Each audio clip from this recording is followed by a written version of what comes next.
വീട്ടിലും നാട്ടിലും പ്രത്യേകിച്ച് പണിയൊന്നും ഇല്ലാതെ കൈ നിറയെ കുറച്ച് കാശൊക്കെ ഉണ്ടെങ്കിൽ എവിടെ വേണേ കറങ്ങി നടക്കാലോ എന്നാണ് ആൾക്കാരൊക്കെ പറയുന്നത്.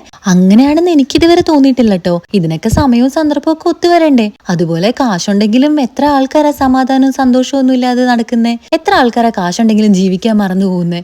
ജീവിതത്തിൽ നമുക്ക് ഇഷ്ടമുള്ള സ്ഥലങ്ങളിൽ പോവാനും ഇഷ്ടമുള്ള കാര്യങ്ങളൊക്കെ ചെയ്യാനും ഇഷ്ടമുള്ള ഫുഡ് കഴിക്കാനും ഇഷ്ടമുള്ളതൊക്കെ മേടിക്കാനും നമുക്ക് എല്ലാവർക്കും ആഗ്രഹം ഉണ്ടാവില്ലേ? അങ്ങനെയുള്ള ആഗ്രഹങ്ങളൊക്കെ നമ്മൾ ജീവിച്ചിരിക്കുന്ന സമയത്തല്ലേ ചെയ്യാൻ പറ്റത്തുള്ളൂ. ആയ കാലത്ത് പണിയെടുത്ത് കുറച്ച് പൈസ ഉണ്ടാക്കി കഴിഞ്ഞാൽ വയസ്സാകുമ്പോൾ നമുക്ക് ഉപയോഗപ്പെടുന്നൊക്കെ പറയുന്നത് ശരിയാ. പക്ഷെ വയസ്സാകുമ്പോഴത്തേക്കുള്ള ഉപയോഗത്തിന് വേണ്ടി നമ്മൾ ഇപ്പൊ ജീവിക്കാതിരിക്കേണ്ട കാര്യമുണ്ടോ? എത്ര പേർക്ക് ആത്മാർത്ഥമായിട്ട് പറയാൻ പറ്റും നമ്മുടെ ഇഷ്ടത്തിന് നമ്മൾ ആഗ്രഹിച്ച പോലൊരു ജീവിതമാണ് നമ്മളിപ്പോ ജീവിച്ചുകൊണ്ടിരിക്കുന്നതെന്ന്? കൊച്ചുകുട്ടിയായിരിക്കുമ്പോ അച്ഛനമ്മമാരൊക്കെ പറയുന്ന കേട്ട് നമ്മൾ നടക്കുമ്പോൾ തോന്നും വലുതാവുമ്പോ നമ്മുടെ ഇഷ്ടത്തിന് ജീവിക്കാന്ന്. വലുതാവുമ്പോ ശരിക്കും അങ്ങനെയാണോ? പഠിച്ചുകൊണ്ടിരിക്കുമ്പോ തോന്നും ജോലി കിട്ടിക്കഴിയുമ്പോ എല്ലാം ശരിയാവും, നമ്മുടെ ഇഷ്ടത്തിന് നമുക്ക് അങ്ങ് ജീവിക്കാന്ന്. പക്ഷെ ജോലി കിട്ടുമ്പോഴോ പ്രാരാബ്ദങ്ങളുടെ ആവശ്യങ്ങളുടെയും വലിയൊരു നീണ്ട നിര തന്നെയായി നമ്മുടെ മുമ്പിൽ. മനസ്സിലാക്കിയെടുക്കുമ്പോഴത്തേക്കും കാലം കുറെ കഴിഞ്ഞിട്ടുണ്ടാവേ. എന്റെ കാര്യത്തില് പക്ഷെ ഞാൻ അങ്ങനെയൊന്നും അല്ലായിരുന്നു കേട്ടോ. എന്റെ കുടുംബത്തിലെ തല്ലുകൊള്ളി താന്തോന്നി കുട്ടിയായിരുന്നു ഞാൻ. ആരെ അനുസരിക്കാത്തൊരു തോന്നിയാസി.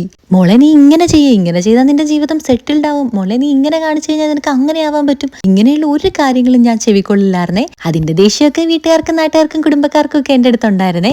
എന്റെ തീരുമാനങ്ങളുടെ പോസിറ്റീവ് സൈഡ് മാത്രമല്ല നെഗറ്റീവ് സൈഡ് ഞാൻ നന്നായിട്ട് ഏറ്റെടുക്കാറുണ്ടായിരുന്നേ. ചില തീരുമാനങ്ങളൊക്കെ പാളി പോയിട്ടുണ്ട്, 8 നില പൊട്ടിയിട്ടുമുണ്ട്.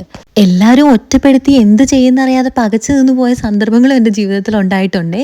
പക്ഷെ എന്റെ ഈ ഒരു ക്യാരക്ടർ കൊണ്ടാണോ എന്തോ വീണെടുത്ത് നിന്നൊക്കെ പിടിച്ചെഴുന്നേക്കാനായിട്ട് എനിക്ക് പറ്റിയിട്ടുണ്ട് കേട്ടോ. തകർന്നടിഞ്ഞു പോകുന്നു വിചാരിച്ചോടത്തൊക്കെ എന്നെ താങ്ങി നിർത്തിയത് ദൈവം മാത്രമായിട്ടാണ് കേട്ടോ ഞാൻ വിശ്വസിക്കുന്നത്.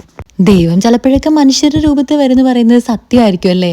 അയ്യോ, എല്ലാ മനുഷ്യരും ദൈവങ്ങളൊന്നും അല്ല കേട്ടോ. ഇനി കുറച്ച് സാഹിത്യമാവാം. ജീവിതത്തിൽ പറക്കാനുള്ള 2 ചിറക് എനിക്ക് സ്വന്തമായിട്ട് ഞാൻ തന്നെ പണ്ട് മുതലേ ഉണ്ടാക്കിയിട്ടുണ്ടായിരുന്നേ. പറന്നു മടുക്കുമ്പോ ചില സമയം ഞാനിവിടെ തളർന്നിരിക്കാറുണ്ട്. ആ തളർച്ചയിലൊക്കെ എനിക്ക് കരുത്തായത് എന്റെ ധനശേഖരനും തക്കുവാണേ. സെൽഫ് റിലയന്റ് ആവണം, ഇൻഡിപെൻഡന്റ് ആവണം, ഫിനാൻഷ്യൽ സ്റ്റെബിലിറ്റി ഉണ്ടാവണം. ഇതൊക്കെ എന്റെ ജീവിതത്തിൽ ഉണ്ടാവാൻ തന്നെ കാരണം ഇവരുടെ സപ്പോർട്ടും സ്നേഹമൊക്കെ തന്നെയാണ്. എന്നെ പോലുള്ള തന്റേടി പെൺകുട്ടികളെ വിശ്വസിച്ച് പറക്കാൻ വിടുന്ന ഇങ്ങനെയുള്ള എല്ലാ കുടുംബങ്ങൾക്കും നന്ദി. അവർ ഇനിയും ഏറെ കരുത്തോടെ പറന്ന് ഉയരങ്ങൾ കീഴടക്കട്ടെ.